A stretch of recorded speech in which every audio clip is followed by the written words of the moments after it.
महाराष्ट्राचा मंगल कलश आणणारे पहिले मुख्यमंत्री यशवंतराव चव्हाण यांच्या भूमीमध्ये एक धक्कादायक असा प्रकार समोर आलाय। चक्क मतदानाचा अधिकार देण्यासाठी पैशांची बोली लावण्याचा प्रकार कराड तालुक्यामधल्या कोडोली गावातल्या विकास सेवा सोसायटीच्या ठरावाच्या दरम्यान घडला। सातारा जिल्हा बँकेची निवडणूक येत्या काही दिवसांमध्ये होणार आहे। त्यासाठी 5 ऑगस्ट पर्यंत विकास सेवा सोसायटी यांनी मतदानाचा अधिकार देण्यासाठी ठराव द्यावयाचा आहे। या ठराव देण्यासाठी सातारा जिल्ह्यामध्ये मोठं राजकारण सुरू आहे। यामध्ये मारामारी, पोलीस केसेस झाल्याच्या देखील घटना घडल्या।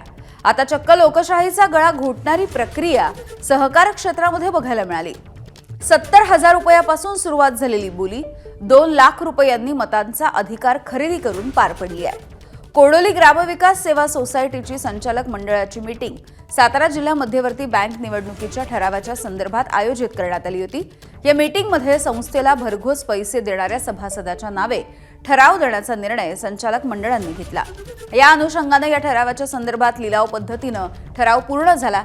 यामध्ये आनंदराव जगताप यांनी आपली बोली 1 लाख रुपयांनी सुरू केली।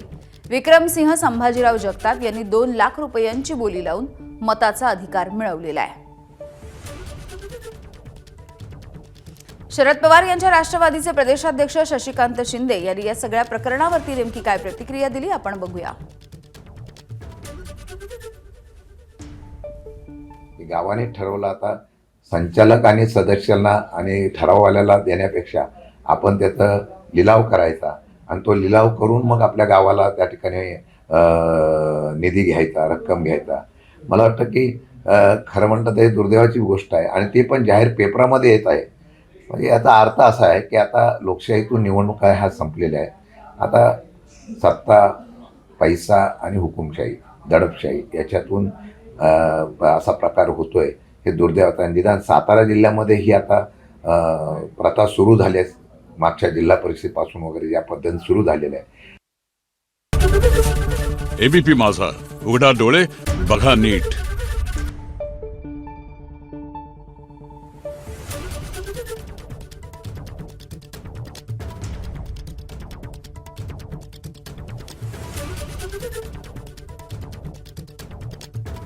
Thank you.